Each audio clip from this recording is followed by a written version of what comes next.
Olá, sejam todos bem-vindos a mais um PapoCast, um projeto feito pelos alunos do projeto de extensão Papo Joelho, da Universidade Federal do Ceará. Eu sou o Edson, extensionista do Papo Joelho, estou aqui hoje com o David Castro, E Gabriel Leão, professor do projeto, e vamos conversar hoje sobre o quê? sobre menisco. Então, professor, queria que você começasse nos explicando por que o menisco é tão importante para a gente. Olha, eu diria que o menisco é a estrutura mais importante do joelho, mais até do que qualquer ligamento. Ele é o amortecedor do nosso joelho. Então, na hora que você coloca o pé no chão, caminha, sobe dessa escada, corre, agacha para pegar algum objeto, pegar seu filho, seu neto, quem vai absorver essa força no chão vai ser os seus meniscos. Mesmo que você tenha uma lesão ligamentar, se você tiver os meniscos íntegros, você vai ter uma saúde articular. Então, ele é o amortecedor do nosso joelho. É importantíssimo a saúde articular, pensando lá na frente, para a pessoa não ter artrose, por exemplo, precisar botar uma prótese no joelho. Entendi. E como é que acontece uma lesão do menisco? E onde é que exatamente dói na pessoa?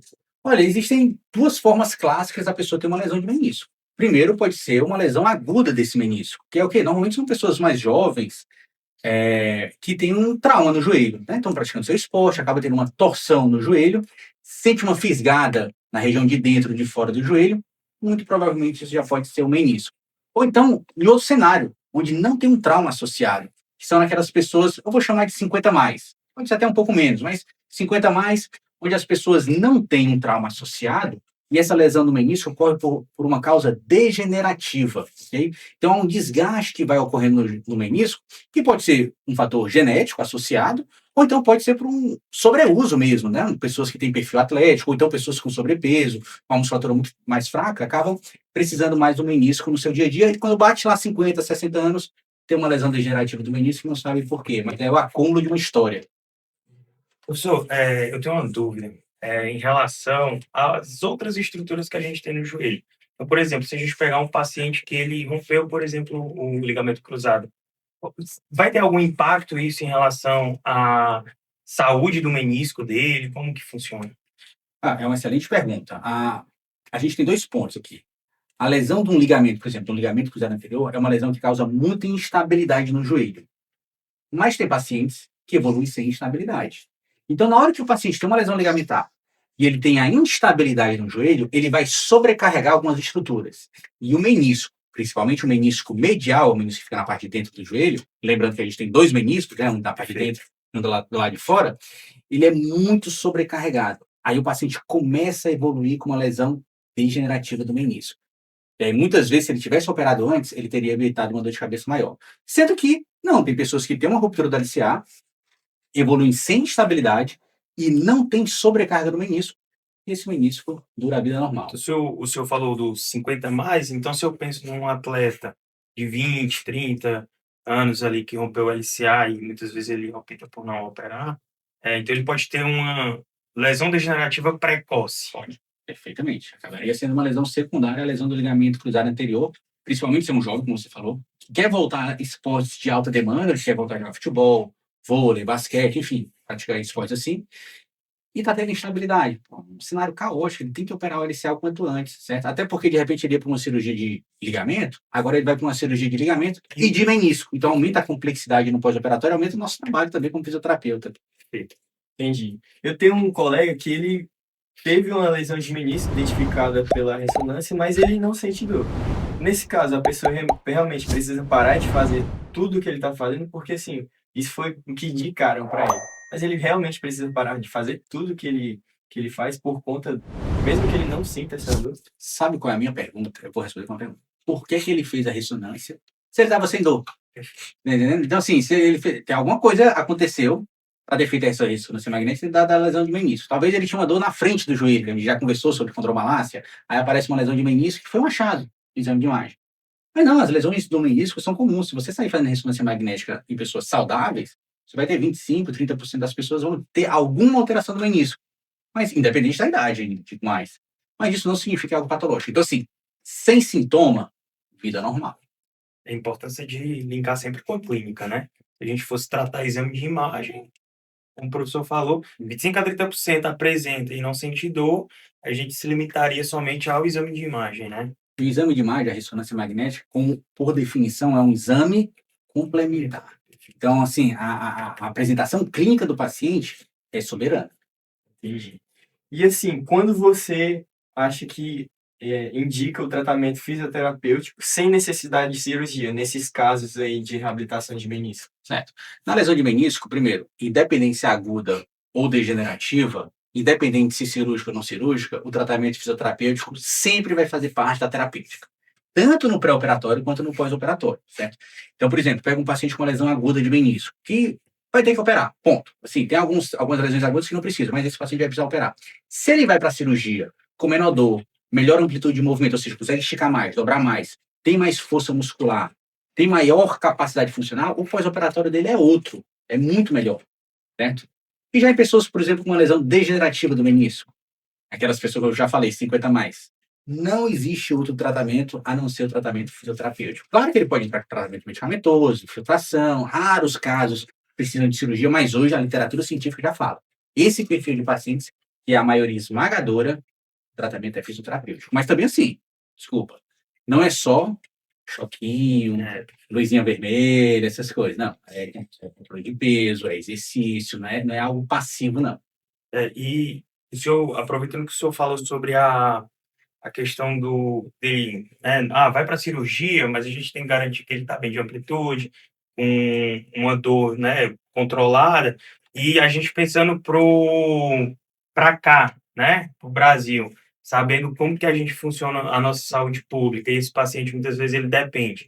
Então ele precisa da cirurgia, mas a gente não sabe quando que vai vir essa cirurgia. Eu costumo dizer que na pior das hipóteses, ele já está fazendo. Na melhor das hipóteses, ele está fazendo ali o pré-operatório. Muitas vezes, talvez nem lá na frente ele precise da cirurgia ou não. Mas aí o professor tocou num ponto-chave que eu acho hoje, tanto para a lesão meniscal quanto ligamentar, que a gente falou um pouco, que é o pré-operatório, né? Então, garantir que esse paciente ele está indo para a cirurgia com uma boa ADM, com uma dor mínima, com uma boa ativação ali da musculatura, para que no pós-operatório seja mais tranquilo. É só me lembrar aqui, porque a gente tem o perfil de pacientes que pode estar assistindo aqui nosso podcast, que tem acesso ao sistema de saúde, tem um plano de saúde ou pode pagar. Então, tem com uma dor no joelho, no outro dia ele marca ali uma consulta particular, faz ressonância magnética no outro dia e ponto final, está resolvido. Ele já começa a terapêutica muito rapidamente. Mas no papo a gente lida com os pacientes do SUS. Então, muitas vezes demora 1 ano para uma ressonância magnética para saber o que está acontecendo no joelho. Aí o que esse paciente vai fazer? Vai ficar 1 ano encostado, ok? Sem conseguir cuidar da família, sem trabalhar, sem estudar, sem fazer essas coisas. Então, esse perfil de pacientes não precisa esperar tudo isso para fazer uma ressonância, para decidir se vai operar ou não, esperar uma cirurgia, não.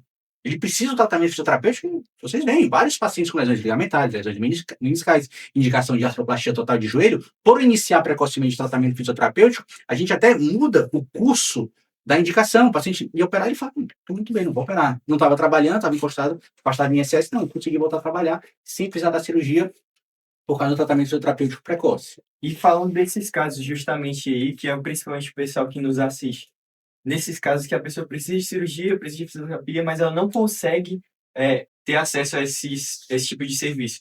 O que o senhor já pode dar como dica para ajudar a aliviar a dor, melhorar a condição dessa pessoa que sofreu uma lesão de menisco? Okay. Primeira coisa, assim, uma pessoa que precisa de fisioterapia, precisa de cirurgia e não tem acesso, a gente está falando de algo totalmente paliativo. Ela precisa de fisioterapia ou ela vai precisar da cirurgia. Então, tudo que eu falar aqui, não acho que vai resolver o seu problema. Okay?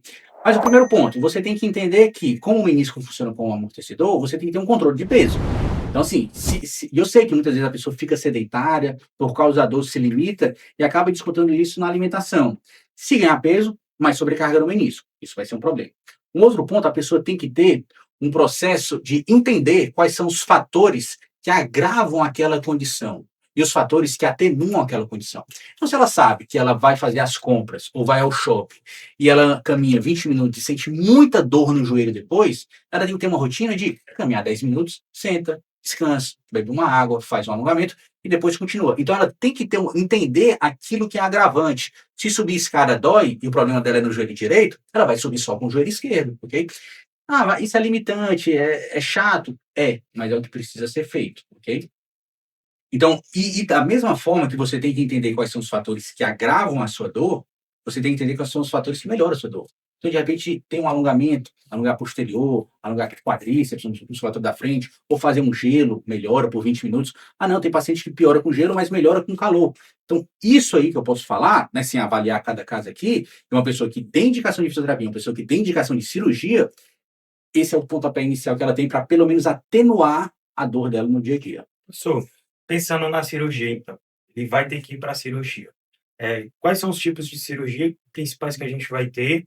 E dependendo da cirurgia, se muda a nossa conduta como profissional. Ok. As principais cirurgias que tem aqui, pelo menos no momento agora, é o que a gente chama de meniscectomia e a sutura de menisco. A meniscectomia é uma retirada da parte lesionada do menisco.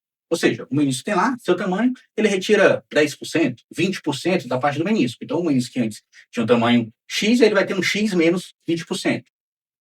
É uma cirurgia que resolve o problema, resolve a dor do paciente. Sendo que é uma cirurgia que tira parte do amortecimento do joelho. Então, Essa cirurgia ela pode ser, o senhor falou 10%, 20%, mas pode tirar o menisco todo? ó, assim, hoje, os casos que eu vi de meniscectomia total são casos assim, inexplicáveis. E não existia um motivo, tá entendendo? Hoje a ideia é preservar o máximo os meniscos. Então, assim, se é para fazer uma meniscectomia, é a retirada mínima da parte lesionada. Tanto é que nessa ideia de preservar os meniscos, as cirurgias têm diminuído, principalmente nas lesões degenerativas, as meniscectomias têm diminuído, e quando é necessário, se faz a sutura de menisco, que é uma costura que dá na parte lesionada do menisco, aproxima aquelas bordas que estão lesionadas e dá um tempo ótimo de cicatrização. Aí, na sua pergunta, se muda? Muda drasticamente. Só para você ter ideia, se você faz uma meniscectomia, talvez em 4 semanas, 6, vou falar assim, muito tempo, em 8 semanas você retorna às suas atividades normalmente, entre 4 e 8. Se você tiver uma sutura de menisco, eu estou falando que em 4 semanas você está começando a colocar o pé no chão muitas vezes. Você está pensando em tirar uma muleta, ok? Então, assim, demora muito mais. Então, pensando no imediatismo, e muitas vezes a gente quer o resultado imediato, uma meniscectomia resolve na hora. A gente vê muito jogador de futebol profissional que tem um tempo na temporada, uma janela na temporada que não pode Vai logo esperar para a tempo. meniscectomia. Exatamente. Mas, se é o seu joelho, você não vive do esporte, faça uma sutura de menisco que seu joelho vai agradecer quando você tiver uns 50, 60, 70 anos de idade, ok? Foi inclusive o que aconteceu com o Neymar na temporada passada, se eu não me engano. Meniscectomia. Mas ele tinha feito uma sutura. O problema é esse, a sutura de menisco foi de um cuidado muito grande para não abrir. O caso do Neymar, ele perdeu a sutura, aí teve que fazer uma meniscectomia. Entendi. Perfeito, professor.